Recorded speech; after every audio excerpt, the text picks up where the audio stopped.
오늘 말씀의 그 제목이 뭐냐면은 달란트는 무엇인가?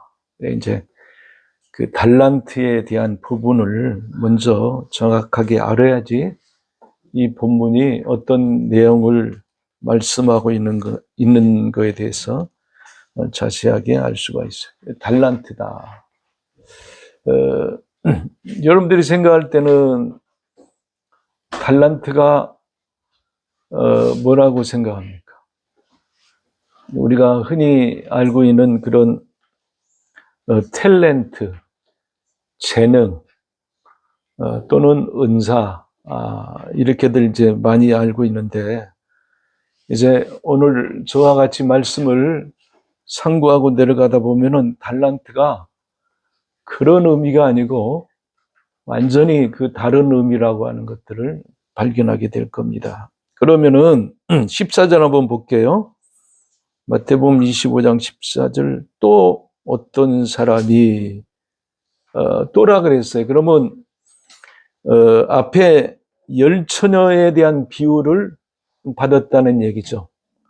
그 열처녀에 대한 그 얘기와 그 다음에 이 달란트에 대한 이 비유가 어떤 부분에 보면은 동일하게 비슷하다라고 하는 것들을 볼 수가 있는데, 자, 25장 1절 보세요.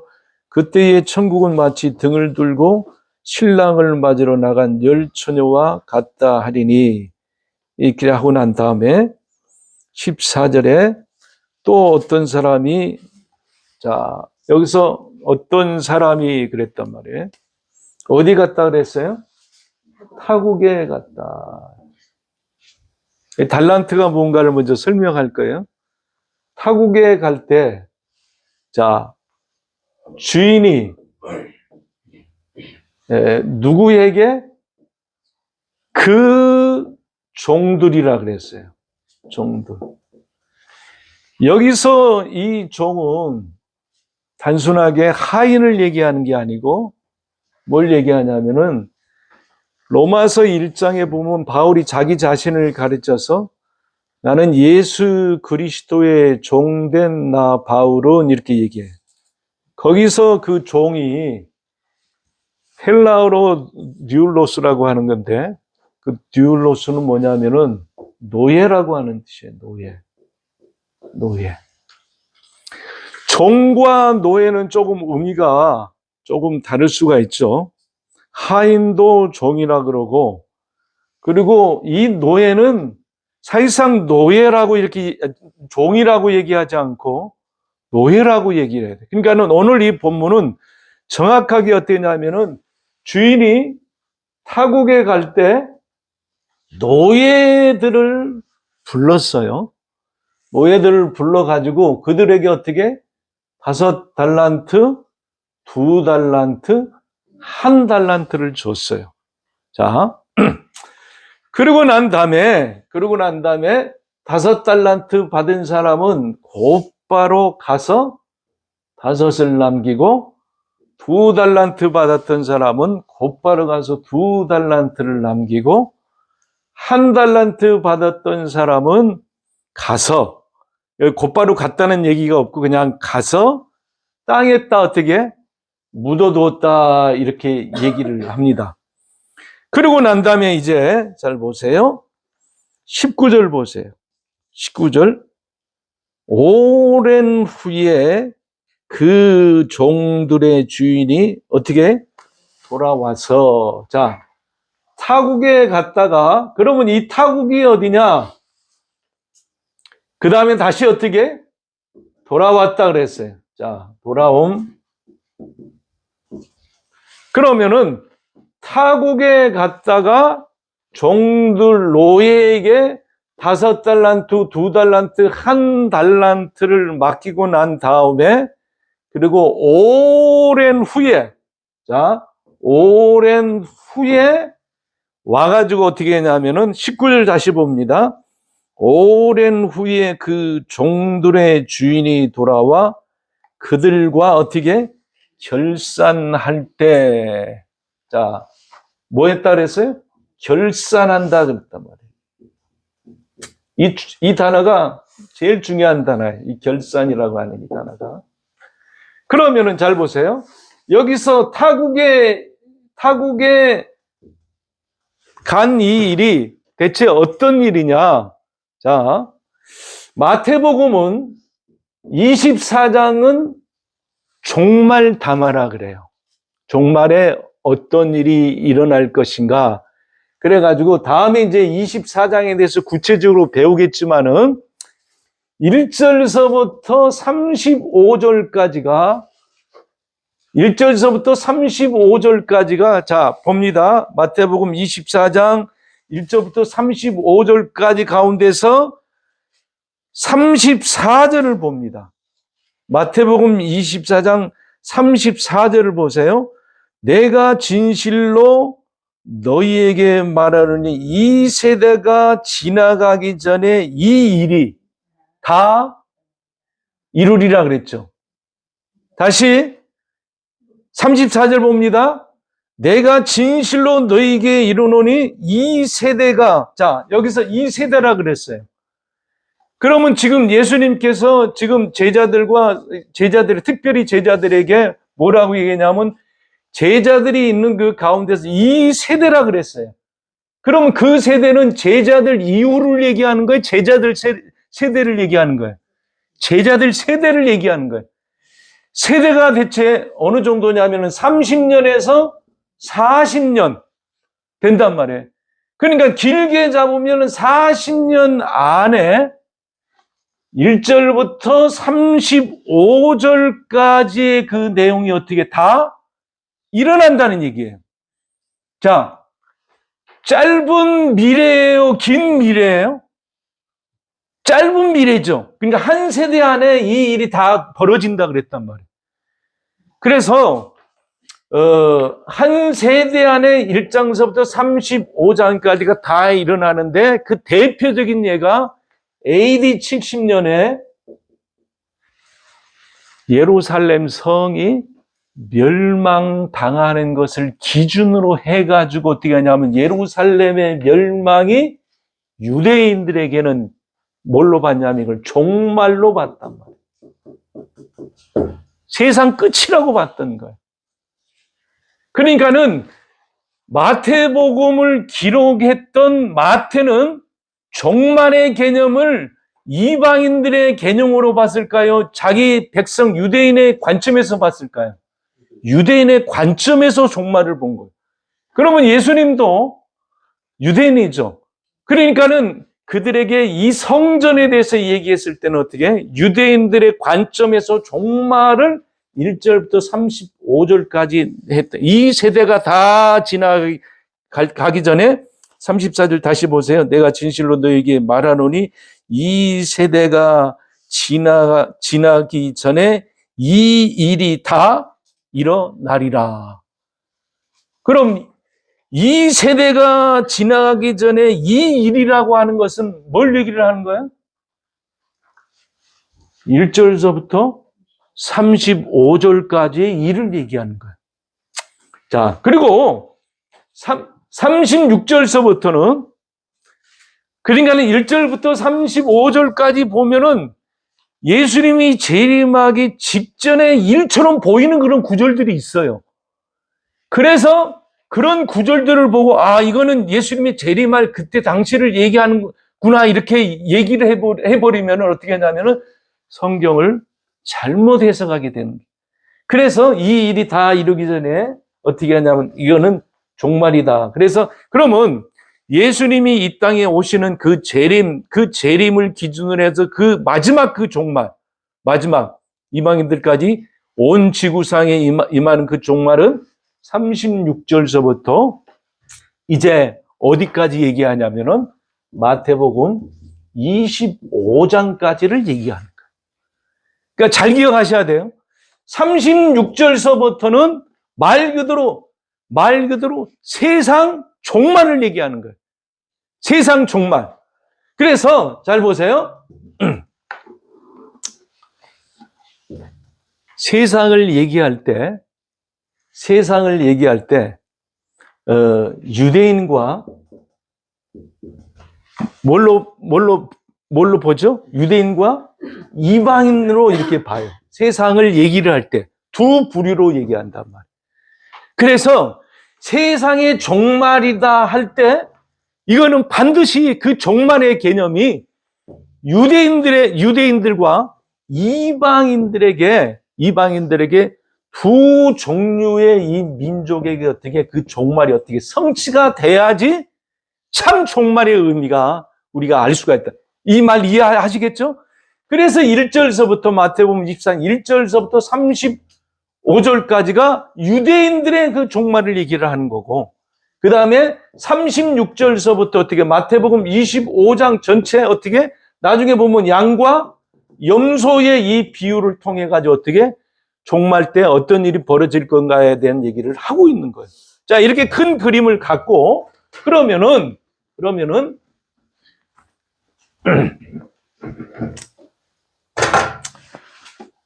마태복음 24장을 이렇게 한 절 한 절 짚어가야지 여러분들이 제가 지금 얘기하는 부분이 확 드러날 텐데 아직까지는 그 맛을 못 보고 있지만은 언제가 할 겁니다. 그러면 오늘 이 본문의 마태복음 25장 14절에 대한 얘기는, 자, 이겁니다. 타국에 갔어요? 그러면 이 타국은 뭘 얘기를 하냐면은, 자, 유대의 종말은 성전이 무너짐으로 끝나는 거예요. 성전이 무너짐으로 이 역사는, 유대인의 역사는 끝나는 거예요. 그 다음서부터는 어떤 역사냐면은, 중첩된 부분도 있어요. 십자가에서 죽으시고, 주님이 부활하시고, 그 다음에 승천하시고, 그 다음에 어떤 시대가 냐면은 교회 시대가 돼요. 교회 시대. 그리고 어떻게 하냐면은 마지막 어떻게 주님이 어떻게 이 땅에 재림함으로 직선전 역사관이죠. 그래가지고 세상은 끝나요. 그러면은 이 주인이 타국에 갔다라고 하는 시점은 어떤 시점을 얘기하냐면은 주님이 십자가에 죽으시고 부활하시고 그 다음에 어떻게 주님이 이 땅에서 제자들이 보이는 가운데서 500여 형제들이 보이는 가운데서 위에 올라갔을 때를 타국에 갔다라고 보는 거예요. 여기까지 이해하셨죠? 그러니까 예수님의 승천을 지금 얘기하는 거예요. 타국에 갔다라고 하는 거는. 그리고 어떻게 먼 오래된 후에 온다라고 했을 때 이 오는 건 뭘 얘기를 하냐면은 재림을 얘기한단 말이에요. 그러면 지금 이 달란트, 5달란트, 2달란트, 1달란트에 대한 얘기는, 이 얘기는 장사해서 5달란트, 2달란트 땅에다 묻어둬서 어떻게 하냐면은 나중에 뭐 심판을 받죠. 여기는 심판을 받고 5달란트, 2달란트 받던 사람은 뭘 받아요? 주님의 칭찬을 받죠. 다시 말해서 구원과 심판을 얘기를 하는 거예요. 그러니까 이 마태복음 25장 달란트의 비유는 무슨 얘기를 하는 거냐면은 구원이 뭐고 심판이 뭔가를 지금 설명하는 건데, 그러면은 구원과 심판이 어떻게 해서 일어나느냐? 자, 주님이 사도행전 1장 14절에 보면 승천을 합니다. 승천하고 어떻게 성령이 너에게 임하시면 너희가 권능을 받고 어떻게 성령 오심을 기다리라 이렇게 얘기하고 난 다음에 성령이 어떻게 50일 만에 오세요. 그러고 나서 이제 뭐가 시작되냐면 주님이 재림 전까지 뭐가 시작되냐면은 교회 시대가 시작되는 거예요. 여기까지 이해하셨죠? 이 시대가 언제인지 몰라요. 그래서 이 시대를 이 교회 시대를 가르쳐서 뭐라고 성경은 마태복음 25장을 빌려서 얘기하자면 오랜 후에 이렇게 얘기해요. 그러면 이 오랜 후에 어떤 일이 계속적으로 반복해서 일어났냐면은 달란트가 계속적으로 어떻게 되냐면 주어진다는 얘기예요. 예수님의 재림 전까지 달란트가 계속적으로 어떻게 하냐면은 주어지는 것을 얘기한다면 어디에 주어지겠어요? 어디에 주어지겠어요? 이방 사람들에게 주어지겠어요? 믿는 자들 속에 주어지겠어요? 달란트를? 믿는 자 속에 교회 시대 때 계속적으로 천년 시대, 천년 전 시대도 그렇고 지금 2000년 시대도 그렇고 앞으로 주님이 오시는 그 오랜 세월 동안에 이 교회의 시대는 계속적으로 주님이 어떻게 하냐면 그의 자녀들에게, 백성들에게 어떻게, 그의 종들에게 어떻게 달란트를 계속 나눠준다. 그 얘기를 하고 있는 거예요. 여기까지 이해하셨죠? 그러면 대체 그러면 달란트가 뭐냐 이게?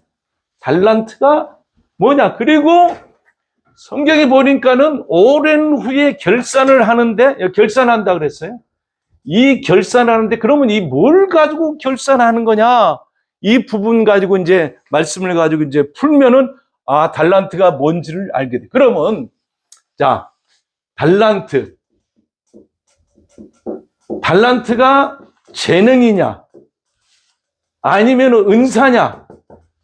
첫째, 재능도 아니고 은사도 아니다 이거예요. 왜 그러냐면은 첫 번째 이유를 듣게 왜 그러냐면은 이 재능을 예를 한 달란트 받았던 사람이 땅에 묻어뒀다 그래가지고 이거를 안 했다, 이 재능을 안 썼다 그래가지고 이것을 자 25장 마태복음 25장 어디를 보시냐면요 30절 봅니다. 자 심판에 대한 내용이 나오죠. 이 무익한 종을, 이 무익한 노예가 누구예요? 한 달란트 받은 자, 바깥 어두운 데로 내쫓으라. 거기서 슬피 울며 이를 갈리라 하니라. 여기서 슬피 울며 이를 간다는 것은 뭐냐면은 내 주인의 즐거움에 참여하라. 5달란트, 2달란트 받았던 사람들에게 내 주인의 즐거움에 참여하라고 하는 것은 뭐냐면 이거는 볼 것도 없이 그냥 혼인잔치입니다. 내 주인의 즐거움에 참여하라고 하는 것은 계속적으로 혼인잔치를 얘기하고 있는 거예요. 이게 이제 마지막까지 가요. 계시록 19장까지 이 혼인잔치가 계속적으로 가는 거예요. 이 주인의 즐거움에 참여하는 것은 혼인잔치를 얘기하는데 여기서 한 달란트 받았던 사람은 이 혼인잔치에 들어가지 못하고 어떻게 바깥에서 이를 갈고 어떻게 슬피 울며 이를 간다라고 하는 건 여기는 뭘 얘기를 하는 거예요? 심판. 다시 말해서 음부에 내려간다라고 하는 것을 얘기를 하는 거예요. 자 보세요. 마태복음 8장을 한번 보세요. 자 마태복음 8장을 보시면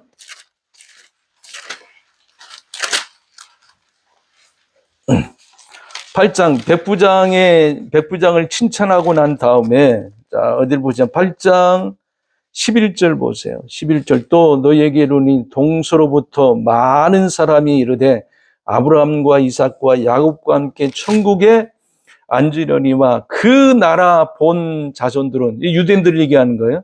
바깥 어두운 데 쫓겨나 거기서 울며 이를 갈리라 이렇게 얘기하고 있어요.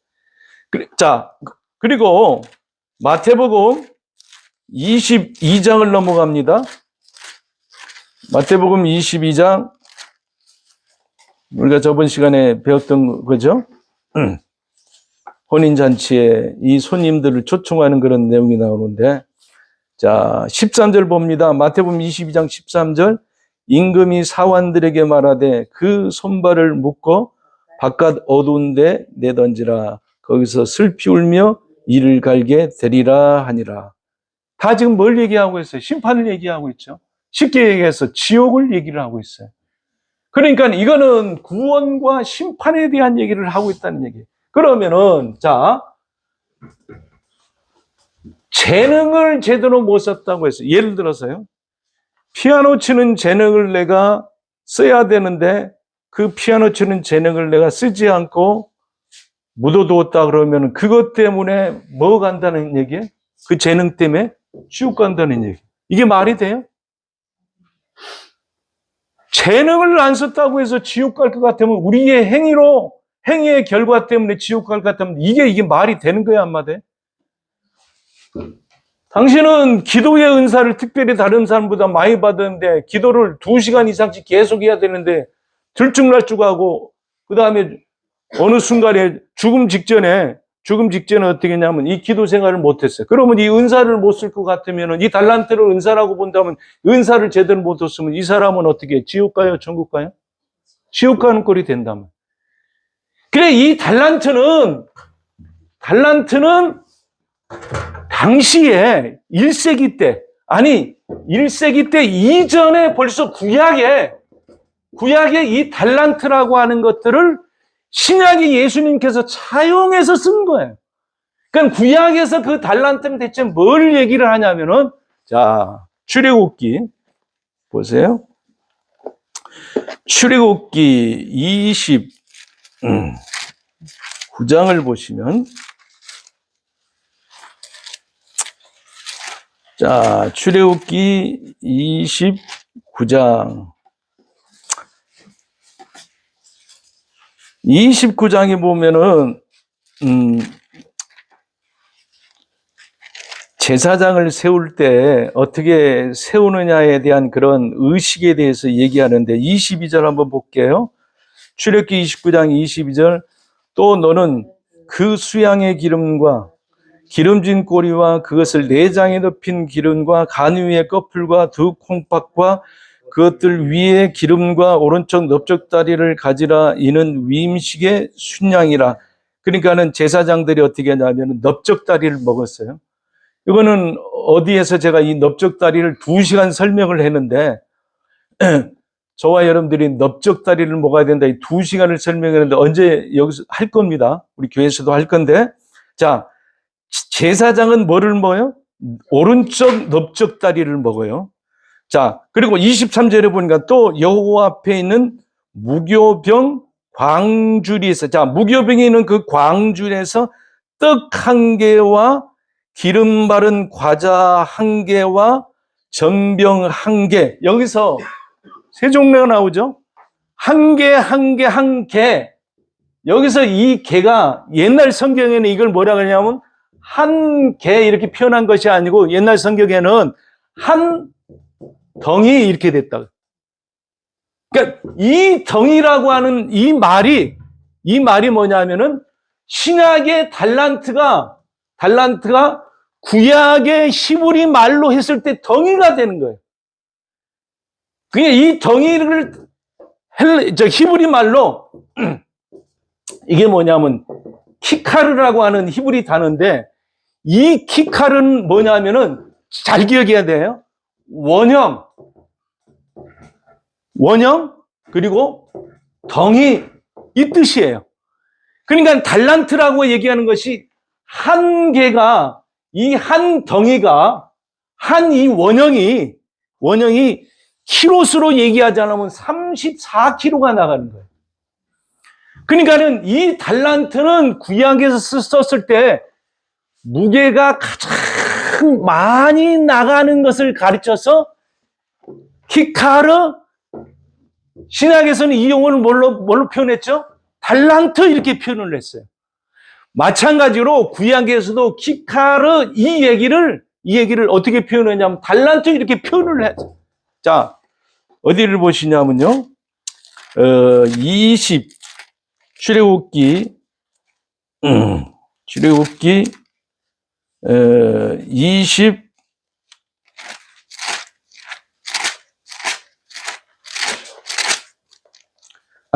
38장을 보시면요. 출애굽기 38장. 자, 38장, 37장 보세요. 37장 보면 17절 한번 보세요. 그가 또 순금으로 등잔대를 만들되 그것을 쳐서 만들었으니 그 밑판과 줄기와 잔과 꽃받침과 꽃이 그것과 한 덩이로 되었고. 여기 덩이 나오죠. 이 덩이가 이게 바로 키카르로 해가지고 달란트. 똑같은 얘기예요. 자, 여기서는 이것을 덩이라고 표현했고, 그 뒤에 보면 이제 37장 보세요. 37장 23절, 24절 보세요. 등잔 7과 그 불집게와 불똥 그릇을 순금으로 만들었으니 등잔대와 그 모든 기구 순금 한 달란트. 이 말을 다른 말로 바꾸면 한 덩이로 만들었다. 그러니까 달란트를 자, 여기서는 이 달란트라고 하는 이 키카르라고 하는 이 단어를 어떤 때는 떡 한 덩이, 그리고 어떤 때는 이것을 금 한 달란트. 그래서 달란트라고 썼을 때는 히브리 해석을 할 때 달란트라고 했을 때는 이거는 무게를 얘기를 하는 거예요. 무게. 무게가 이게 한 달란트로 만들었다고 한다면은 보세요. 이게 촛대인데 여기가 이제 이 기둥이에요. 이 기둥에서 이 밑판이 있을 거 아닙니까? 그리고 여기서 어떻게 세 가지가 이렇게 나가요.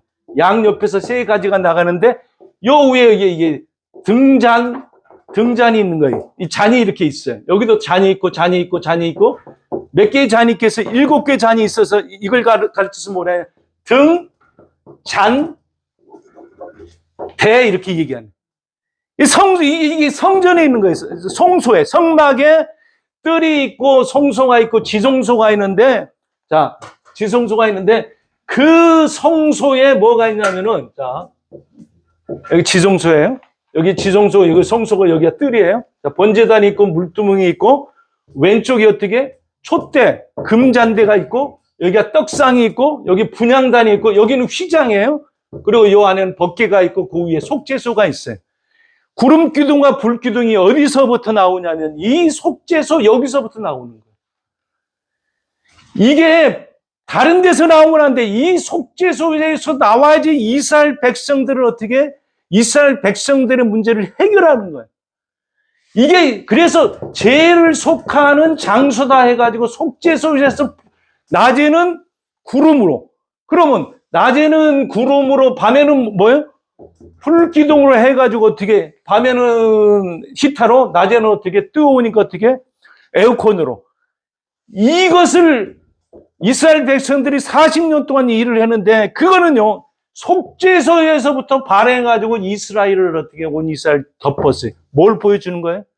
내가 너희를 용서하겠다. 내가 너희를 용서하겠다. 그 의미, 그 은혜를 지금 설명하고 있는데 요 금잔대 쉽게 해가지고 이 떡상이 뭘로 되어 있다 그랬어요? 금 한 탤런트로 되어 있다 그래요. 그럼 금 한 탤런트는 보면 34kg인데 이것을 돈으로 따지자면 어느 정도 되냐면 80억에 해당되는 거예요. 80억. 요 촛대 하나가 80억이에요. 그리고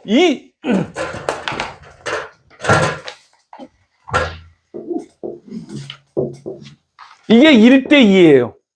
크기가 1대2고 지성소가 1이고 여기 성소가 2예요. 1대2 구조로 이렇게 돼 있단 말이에요. 이 전체가 이게 몇 평 정도 되냐? 평수로 따지자면은 이게 몇 평 정도 되냐면 206평 정도 돼요. 그리고 어떻게 하냐면 요 지성소가 여기 몇 평 정도 되냐면은 8평 정도 돼요. 그러면 1대1인가는 이 성소는 몇 평이겠어요? 그러면 16평이죠. 그러니까는 다 합쳐봤자 성막에 다 합쳐봤자 24평 정도 되는 거예요. 그럼 서민들이 살만한 공간이 몇 평이죠? 되게 24평 정도 되죠. 가장 서민이 살 수 있는 공간. 그러니까 하나님이 속죄소 8평 안에 주님이 갇히신 거예요. 우주를 만드신 하나님께서 우리만도 못한 거란 말이에요. 그러면 이 지성소를 지었을 때의 그 의미는 뭐냐면 그분이 어떻게 하냐면은 죄 많은 이곳에 어떻게 오셨다. 오셔서 어떻게 하냐면 우리를 사랑하셔서 스스로 어떻게 당신이 어떻게 갇히신 것을 얘기합니다. 8평밖에 안 됩니다. 그 가운데서 어떻게 하냐면은 이 주택가 80억이에요. 80억. 80억인데 여기서 이 금이 어느 정도 되냐면 이스라엘 백성들 금을 다 모았어요. 다 모으니까 어떻게 17달란트가 돼요. 이것을 돈으로 따지자면은 자, 이 성막에 들어간 이 금만 따지자면 이게 어느 정도 되겠어요? 이게 400 정도 되겠어요. 400억. 400억 정도 돼. 400억 계산해 보니까 오늘 새벽에서 계산해 보니까 내 새벽에 저기 3시에 조금 넘어서 일어났거든요.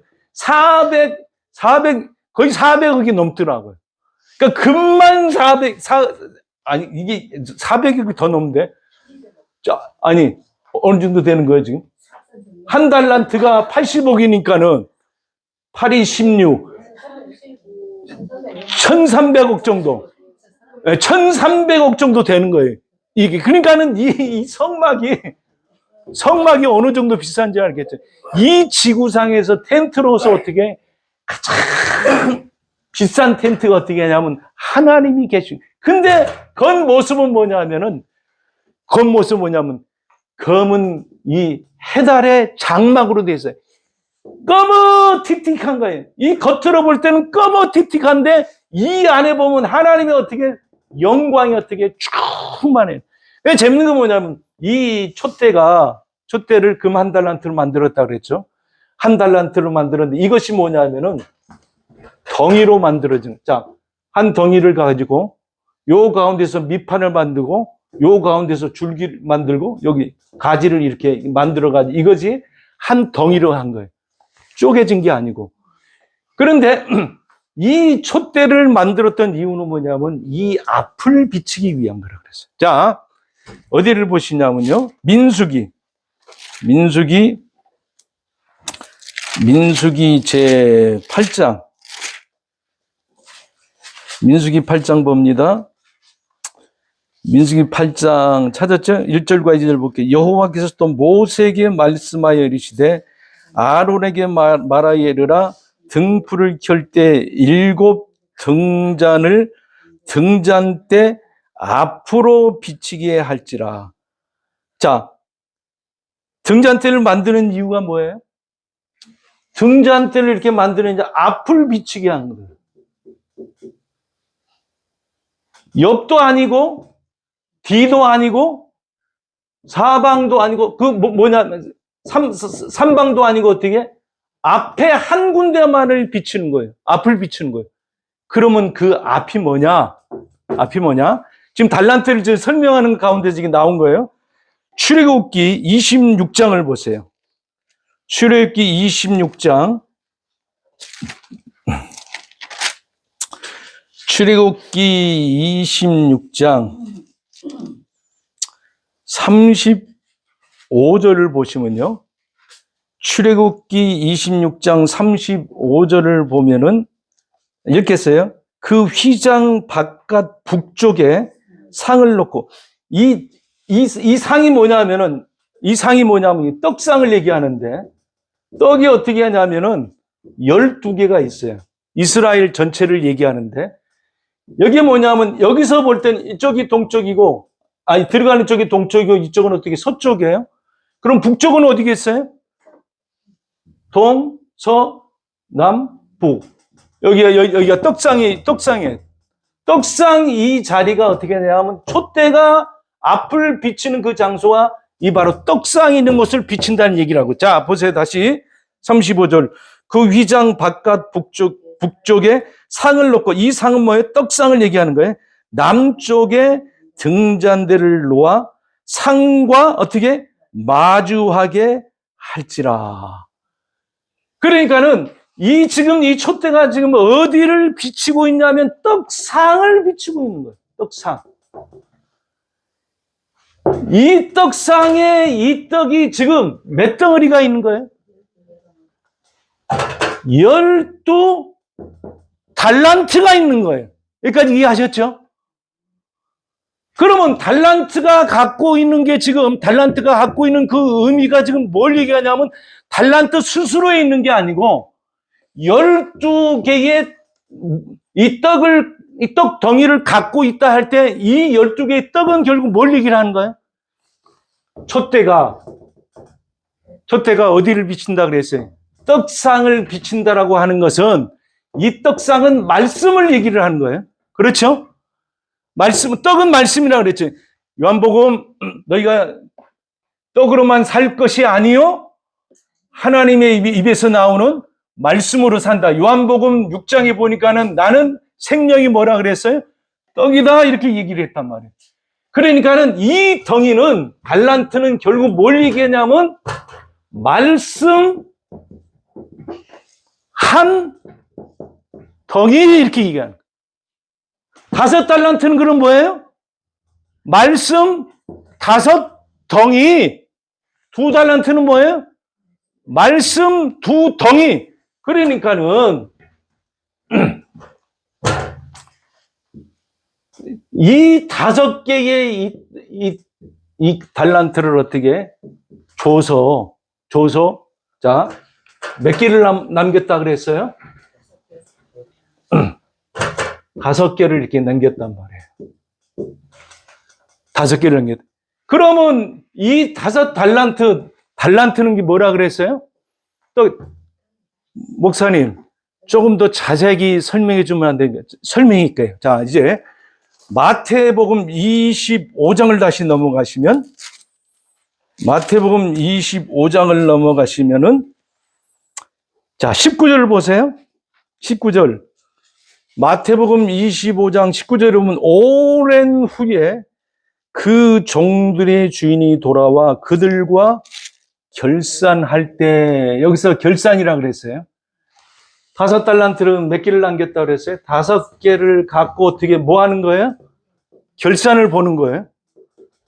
그러면 이 결산이라고 하는 이 단어가 이게 뭐냐면은 헬라어로 노고스라고 하는 거예요. 이게 돈을 세는 그런 의미가 아니고 노고스라고 하는 그 단어를 쓴 거예요. 그러면 어떻게 하냐면 이 5달란트를 남겼다는 것은 뭐냐면 5 말씀의 떡덩이를 가지고 어떻게 하냐면 5 말씀의 떡덩이를 남긴 거예요. 이거는 뭐냐면은 증식이에요, 증식. 증식시켰단 말이에요.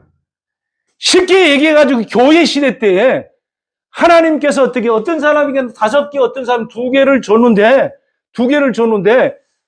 이 5개, 2개의 말씀을 갖고 어떻게 5 말씀을 더 증식시킨 거예요.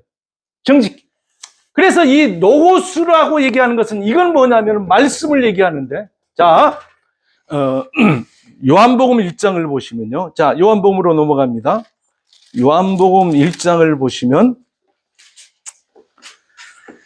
요한복음 1장을 보세요. 자, 우리 청년들도 잘 들으세요. 자, 요한복음 1장을 보시면, 요한복음 1장 1절에 보세요. 태초에 뭐가 계셨다 그랬어요?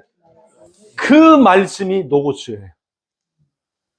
태초부터 뭐가 있었냐 하면은 말씀이 있었는데 이거를 우리말로 이제 바꿉시다. 우리말로 우리 쉽게 이해. 태초에 뭐가 있었다는 얘기예요? 아니, 우리가 지금 달란트 얘기하잖아요. 태초에 뭐가 있었다는 거예요? 달란트가 있었다. 태초에 어떻게? 말씀이라고 하는 떡 한 덩어리가 있었어요. 기드온 알죠?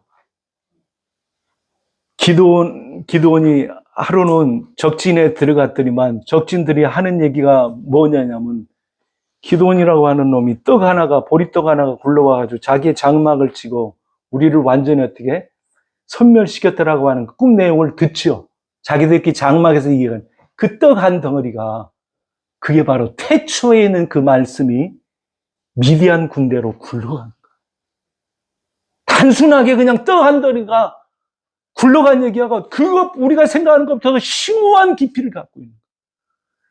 태초부터 있는 그 로고스가 어떻게 하냐면 어떻게 이스라엘을 위해서 어떻게 굴러간 거란 말이에요.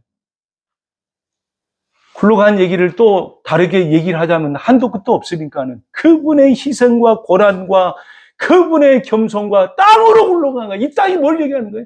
제약된 땅을 당신이 굴러가서 어떻게 이스라엘을 위해서, 기도원을 위해서 어떻게 대신 싸워주는 장면이야. 걔 굴러갔다는 얘기 그냥. 여호수아 4장에 보면은 길갈이라고 하는 게 있어요. 길갈. 4장에 보면은 길갈의 뜻이 뭐냐면은 애굽의 수치를 어떻게 굴러가기. 다시 말해서 떡 한 덩어리 대신 로고스 대신 그 주님이 어떻게 애굽의 어떻게 수치를 갖고 어떻게 굴러가고 있는 거예요. 우리의 죄악을 위해서. 자, 1장 다시 봅니다. 요한복음 1장 태초에 뭐가 계셨다 그랬어요? 1장 1절 말씀에 이 말씀이 어떻게 하나님과 함께 계셨고 이 말씀은 곧 뭐다 그랬어요? 하나님의. 그런데 어떻게 이 하나님이 어떻게 했냐면 5절 보세요. 5절 4절 보세요. 그 로고스 안에 뭐가 있었다 그랬어요? 여기서 그 안은 로고스를 얘기하는 거예요. 그 로고스 안에 뭐가 있다? 생명이 있다. 그럼 생명은 가만히 있어요? 증식됩니까? 증식되는 거예요, 생명은요. 반드시 그 생명은 굴러가서 뭔가 역사를 일으키고 뭔가 증식되는 역사가 일어난대. 그런데 5절 보세요. 빛이 어둠에 빛이 돼 어둠이 어떻게 깨닫지 못해. 자, 여기서 로고스가 다시 뭘로 바뀝니까? 빛이라고 하는 히브리 단어는 오로예요, 오로. 이걸 빛이라 그래요. 로고스가 뭘로 가냐면 빛으로. 자, 이 빛이 지금 뭘 얘기하냐면 식물에게 빛이 비춰지고 이 세상에 비춰지면 어떤 역사가 일어나요? 생명이 일어난단 말이에요. 그러니까 빛과 생명을 뗄래야 뗄 수가 없고 말씀과 생명은 뗄래야 뗄 수 없는 것을 지금 어떻게 계속적으로 말씀이 어떻게 되냐면 굴러가고 있는 거예요, 지금. 로고스가 굴러가서 어떻게 빛이 되고 그 빛이 로고스가 굴러가서 어떻게 되냐면 생명이 되는 거예요. 자, 4절에 보면 그 안에 생명이 있어요. 이 생명은 사람들이 뭐라 그랬어요?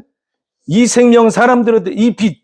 근데 어떻게 5절에 빛이 어둠에 빛이 돼 어둠에 어떻게 깨닫지 못하 이 비밀을 깨닫지 못하는 거예요. 몇 달란트 받았던 사람과 마찬가지로 한 달란트 받았던 사람과 마찬가지로 깨닫지 못하는 거예요. 이 진리, 이 복음을 깨닫지 못한단 말이에요. 그런데 12절 보세요. 영접하는 자는 뭘 깨달았어요? 그 로고스를 깨닫는 거예요. 그 이름을 믿는 자면 하나님의 자녀가 된 건세를 주는데 그 로고스를 깨닫는 것이 우리의 방법과 우리의 육정과 사람의 뜻으로 어떻게 될 수 없고 어떻게 하나님께로 어떻게 난 자들만 이 로고스, 이 생명의 빛을 어떻게 깨달을 수 있다라고 얘기하면서 16절 보세요. 우리가 다 그의 충만한 데서 받으니 은혜 위에 어떻게 은혜더라. 그러면서 자 보세요. 17절도 다 같이 읽어봅니다. 율법은 모세로 말미암아 주신 것이요 은혜와 진리는 예수 그리스도로 어떻게 말미암은 것이다. 그래서 이 달란트가 결국 뭘 얘기를 하냐면은 은혜 속에 어떻게 진리가 있고 진리 속에 은혜가 있는데 예수 그리스도의 그 빛, 그 로고스가 뭐라 그러냐? 은혜와 진리다. 이게. 그러면 이 달란트는 결국 뭐냐면 하나님의 은혜와 하나님의 진리 그 복음을 어떻게 하냐면은 한 사람에게 어떻게 자 마태복음 25장을 넘어갑니다. 자 마태복음 25장 봅니다. 자 14절 볼게요. 또 어떤 사람이 타국에 갈 때에 그 듀루스 노예들을 불러 자기의 어떻게 소유. 그러니까 이 달란트는 뭐예요? 자기의 소유인데 자기의 소유가 결국 뭐예요? 은혜와 진리라고 하는 이 복음이란 말이에요. 복음. 이 복음은 사단한테 있어요, 없어요? 동물한테 있어요, 없어요? 창조한 사람에게 있어요, 없어요? 창조한 사람에게 없지요. 이 진리와 이 복음은 없어요. 이 진리를 받아들일 때 어떻게 있게 되는 거예요. 스스로는 어떻게 만들어낼 수가 없고 예수 당신이 어떻게 은혜와 진리이기 때문에 이 진리를 받은 사람은 뭐가 있는 거예요? 은혜와 진리가 있는 거예요. 이것을 가르쳐서 5달란트 받았던 사람이 5달란트를 남겨서 열이 되었다는 얘기가 아니고 이 5을 갖고 5을 은혜와 진리를 어떻게 증식시켰다. 이 얘기 뭐냐면 연합을 얘기하는 거예요. 연합. 열이라고 하는 숫자를 얘기하는 것이 아니라 주님과 내가 어떻게 연합이 됐다는 연합을 얘기를 한단 말이에요.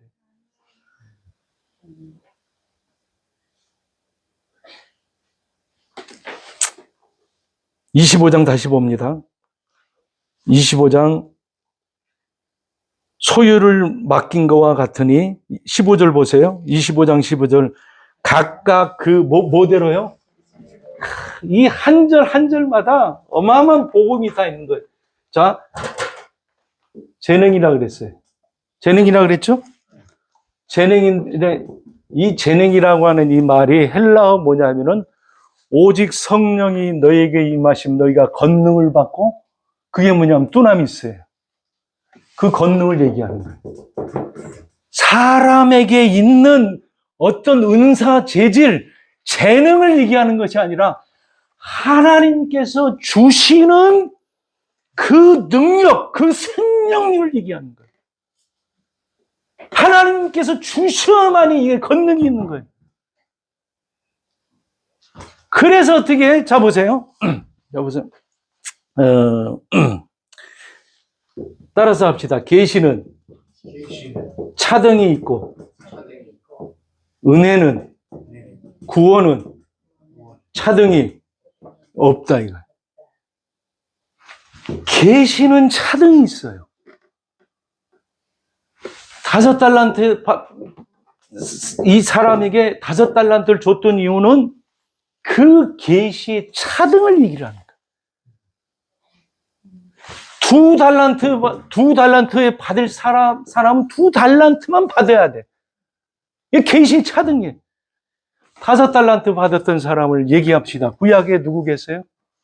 하나님과 대면하여 받던 모세. 이사야도 마찬가지. 하나님 대면을 받죠. 신약으로 얘기하면 5달란트, 5말씀, 5계시, 이 다섯이라고 하는 이 말이 뭘 얘기하냐면 은혜를 얘기해요. 은혜. 완전한 은혜. 5는 은혜를 얘기하는 거예요. 은혜. 그 완전한 그 은혜의 그 계시를 어떻게 누가 받았어요? 신약에서는요. 바울이 받았죠. 계시록에 보니까는 고린도후서 12장에 보니까는 3층까지 올라가지고 그 어마어마한 계시를 받아가지고 어떻게 했냐면은 더 이상 넌 나를 위해서, 너 자신을 위해서 기도하지 말라. 그러니까는 병이는 그것이 너에게 은혜다. 왜? 겸손케 하는 거니까. 은혜가 머물리기 위해서는 육체적인 질병은 반드시 따라가야. 왜 그러냐면 이 계시를 육체가 건강한 상태에서는 이거 다 못 채우기 때문에 어떻게 그 계시를 어떻게 너희가 계속적으로 유지시키기 위해서 질병이 있는 거다. 그러면 한번 물어보겠어요? 그렇게 일어나서 사도 바울이 3번 하나님과 간절히 기도했는데 그랬다고 한다면 질병이 낫지 않았어요? 족하다 그랬어요? 질병을 죽을 때까지 갖고 다녀요. 그럼 질병이 나은 겁니까? 지속된 겁니까? 나은 거예요? 지속된 거예요? 나은 거란 말이에요. 더 이상 질병을 얻고 기도 안 했다라고 하는 것은 족하다라고 했기 때문에, 기도 응답을 받은 거야, 안 받았기 때문에 설령 질병이 있다 할지라도 그것은 어떻게 기도 응답을 받아서 멀쩡한 거예요? 멀쩡하지 않은 거예요? 치료받은 걸 얘기한다. 여러분도 마찬가지예요. 내가 지금 그 질병을 갖고 있는 내 문제가 계속 있다 할지라도 하나님께 어느 날 기도해보니까 족하다라고 얘기한다면 문제가 해결받은 거예요? 해결 안 받은 거예요? 해결받은 거란 말이에요. 이게 계시의 차원에서의 해석이란 말이에요. 그래, 그 그래서 계시는 차등이 있고 어떻게 은혜와 구원은 어떻게 차등이 없어요. 왜 그러냐? 5달란트, 2달란트 받았던 사람에게 5을 남기고 2를 남겼을 때 뭐라고 얘기합니까? 칭찬이 어떻게 동일하단 말이에요. 은혜가 착하고 충성된 종아, 내가 잘했다. 내 주인의 즐거움에 참여하라 그랬으니까 어떻게? 은혜와 구원은 차등이 있어요, 없어요? 없단 말이에요. 그래서 계시는 차등이 있어요. 여러분들이 깨닫는 계시가 내가 깨달은 계시. 그래서 고린도 후서 4장 7절에 보면 이 질그릇 속에 뭘 담았다 그랬냐면 보배를 담았다 그랬어요. 그러니까는 5달란트 받았던 사람이고 2달란트 받았던 사람이고 어떻게 이 질그릇 속에 각각 재능은 뭘 얘기하냐면 그릇을 얘기해요. 그 그릇에 어떻게 이 보화가 어떻게 5개가 채워지고 2개가 채워진 걸 얘기를 한단 말이에요. 자, 마태복음 25장 좀 더 내려갑니다. 자, 어디를 보시냐면요. 15절 봅니다. 각각 그 재능대로 한 사람에게 근 5달란트를, 한 사람에게는 2달란트를, 한 사람에게는 1달란트를 주고 어떻게 떠났다. 이 떠났다라고 하는 것을 뭐라고 지금 해석했다 그랬어요? 승천이다 그랬단 말이에요. 승천. 그리고 나서 어떻게, 자, 17절 한 절만 더 보도록 할게요. 17절 한 절, 16절 한 절만 더 볼게요. 5달란트 받은 자는 바로 어떻게 가서 그 다음 단어가 있어요. 5달란트 받은 사람은 바로 가서 그 다음 단어를 한번 읽어보세요. 가서 무엇으로요? 그것으로, 자, 그것으로 그 다음에 어떻게? 뭐 했다 그랬어요? 장사했다 그랬죠. 먼저 장사라고 하는 그 단어는 두 가지 단어가 있어요. 두 가지 단어가 있는데 여기서 이 장사는 어떤 것을 썼냐면은 엘과 조 마이를 본문은 이걸 썼고요. 자, 마태복음 21장을 한번 봐보세요. 마태복음 21장 12절 보세요. 성전에서 12절 보세요. 마태복음 21장 12절 예수께서 성전에 들어가서 성전 안에서 매매하는 사람. 매매하는 사람 보이죠? 이 장사하는 사람이죠. 여기서 뭘 썼냐면은 이 단어를 써요. 엠포리오 마이. 이 단어는 마태복음 21장의 그 단어는 말 그대로 매매예요. 요 단어를 써요. 엠포리오 마이. 요 단어를 썼고 오늘 본문 마태복음 25장의 단어는 엘가 조 마이라는 단어를 쓴 이거는 장사가 아니에요. 장사가 아니고 그러니까는 이 달란트가 이 탤런트가 어떻게 제가 이제 말씀이라고 얘기했어요. 그 말씀 가지고 장사를 합니까? 말씀 가지고 매매를 합니까? 성경에 보니까는 어떻게 이 말씀을 거저받았으니 어떻게? 거저주라고. 그럼 이게 매매가 아니에요? 이거는 매매가 아니에요. 이건 뭐냐면은 엘가 조마이라고 해가지고 이것을 히브리 말로 바꾸자면은 이게 뭐냐면 아마르인데 아마르라고 하는 이 단어는 뭐냐면은 시간이 많이 갔기 때문에 섬긴다라고 하는 거예요. 섬기는 거예요. 이게 예배 용어입니다. 예배. 아바드라고 하는 이 단어가 예배 용어예요. 자, 이 단어가 어디서 나오냐면 엘가 조마이라고 하는 이 단어가 이 히브리문 아바드라고 하는 아바드라고 하는 이 단어가 어디 나오냐면 창세기 2장을 보시면요. 창세기 2장을 보세요. 창세기 2장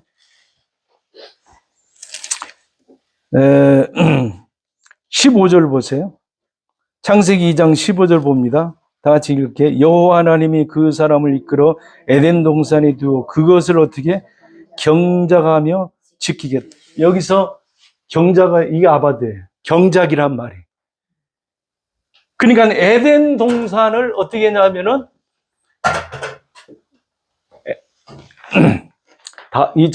아담은 에덴 동산에서 왕이면서 제사장이에요.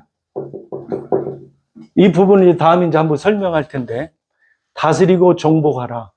그리고 여기서 경작하고 어떻게 지키라 이 얘기는 제사장적 사명을 주는데 요 아바드라고 하는 이 엘가 조마이라고 하는 이 단어는 제사장들이 쓰는 용어예요. 그래서 성전에 들어가서 봉사할 때 너 봉사해 할 때 아바드라고 하는 단어를 쓰고 헬라어는 엘가 조마이. 그러니까 이건 뭐냐면 예배 때 쓰는 상업용어가 아니고 제의적 용어예요. 제사를 드릴 때 하나님을 봉사할 때 백성들을 어떻게 섬길 때 쓰는 용어란 말이에요. 그러면 5달란트 받았던 사람들이 곧바로 가가지고 5을 가지고 어떻게 이걸 가지고 뭐 한 거예요? 섬긴 거죠. 그러죠? 이게 지금 교회 시대라 그랬어요. 교회 시대 때 주의 종들이 또는 성도들이 뭘 가지고 섬기냐면 말씀을 갖고 섬기는 거예요. 이걸 가르쳐서 무슨 사역이라냐면 말씀 사역이라고. 정목사님이 제가 인도 가가지고 무엇을 하냐면은 뭐 나눠주고 뭐 등등등 하지만은 가장 중요한 게 뭐냐면은 말씀 사역이라. 그래서 말씀으로 어떻게 떡 한 덩이를 어떻게 그들에게 어떻게 주는 거예요. 그 떡이 누구를 얘기하고 있는 거예요? 결국은 예수 그리스도의 그 복음을 얘기하는 거예요. 그래서 달란트는 복음을 설명하는 거예요. 생명되는 그 진리를 설명하는 거예요. 그래서 교회 시대에 뭐가 가장 중요하느냐? 복음이 가장 중요한데, 복음이 중요한데, 요것만 하고 마칠 거예요. 그것으로, 자, 5달란트를 얘기하는 거예요. 그것으로 장사의 5을 남겼다라고 했을 때, 여기서 그것으로 뭐냐면 앞에 있는 5달란트를 얘기를 하는 거예요. 그래서 그 원어에 보면 정확하게 뭐냐면 이건 뭐냐면 아우토스라고 하는 건데 뭐냐면 여기서 아우토스는 뭐냐면 그것 안에서 이건 인을 얘기하는 거예요. 인. 그것이라고 하는 것은 그것 안에서 그러니까 그것이 뭐예요? 달란트 안에서를 얘기하는 거예요. 달란트 안에서. 그러니까는 달란트를 갖고 수를 늘리는 게 아니고 어떻게 아까 제가 얘기했죠. 이 탤런트라고 하는 의미가 뭐라 그랬어요? 원형. 어떻게 그다음 또 뭐예요? 덩이라 그랬죠. 그러니까는 이 5이라고 하는 완전한 이 복음을 가지고 어떻게 원형이 훼손되지 않게 그대로 어떻게 남겼다 얘기하는. 훼손이 되면 그래서 원형을 얘기하는 거예요. 갈라디아 1장을 한번 찾아봅시다. 갈라디아 1장을 보시면 자, 갈라디아 1장을 보시면 1장을 보시면 자, 6절 보세요. 그리스도의 은혜로 너희를 부르신 이를 이같이 속히 떠나 다른 복음을 따르는 것을 내가 이상히 여겨. 다른 복음은 없나니 다만 어떤 사람이 너희를 교란하여 그리스도의 복음을 변하려 함이라. 그러나 우리가 혹은 하늘에서 온 천사라도 우리가 너희에게 전한 복음 외에는 다른 복음을 전하면 저주를 어떻게 받을까? 9절에 보세요. 우리가 전에 말하였거냐 내가 지금 다시 말하노니 만일 누구든지 너희가 받은 것 외에는 다른 복음을 전하면 어떻게 저주를 받는다. 이 5이라고 하는 이 복음을 갖고 그대로 어떻게 흘려보내주는 거예요. 그러니까 증식은 어떤 증식을 얘기해요? 생명 증식을 얘기하고 복음 증식을 얘기하는 거예요. 이 하나님의 이 말씀 갖고 기록했을 때 당시에 그 원형을 손상시키면은 그거 뭐냐면은 남긴 게 아니에요. 구약은 누구에 대한 그림자라 그랬어요? 구약은 어떻게 예수 그리스도에 대한 그림자예요. 신약은 어떻게 그거에 대한 실체를 얘기하는 거예요. 이 그림자를 뭘 보고 얘기를 해야 돼? 이 실체에 대해서는 이분을 중심으로 해가지고 성경을 풀어야지 원형이 어떻게 파괴되죠. 그러면 이렇게 원형적 설교를 하는 사람들이 이 시대에 인기가 있느냐 없느냐? 없어요. 교회가 다른 교회보다 성장할 가능성이 확률이 높느냐 적느냐? 적어요. 그럼에도 불구하고 우리는 이 교회 시대를 살아가는 우리에게는 저도 그렇고 여러분들도 그렇고 이 원형을 어떻게 훼손하면 됩니까? 안 됩니까? 달란트는 결국 뭘 얘기하는 거예요? 순수한 복음, 십자가의 복음, 그 진리를 어떻게 얘기를 하는 거예요. 그 진리를 우리 교회에 하나님께서 저에게 주셨고 이것을 갖고 저는 어떻게 복음을 어떻게 증거하는 것이 5을 갖고 2을 갖고 2를 남겼다의 의미를 갖고. 그러면 1달란트는 어떤 의미를 갖고 있느냐? 그건 오늘 또 다 못해. 그러니까 다음 시간에 또 연장해서 하도록 하겠습니다. 기도합시다. 하나님 감사합니다. 순수한 진리의 복음을 저희들이 맡았고 또 주님이 우리 인도 선교 교회에 이 진리를 주셨고 저희들은 받았습니다. 원형이 손상되지 않도록 그 원형이 더 빛나도록 인도 선교교회를 위해서 인도 선교교회가 그 사명을 잘 감당할 수 있도록 또 인도의 이 한국 땅에 그러한 놀라운 복음의 증식의 역사가 일어나게 하옵소서. 또 성도들 통해서 역사하시고 주의 종들을 통해서 역사하옵소서. 그리스도 예수의 이름으로 감사하며 기도하옵나이다. 아멘.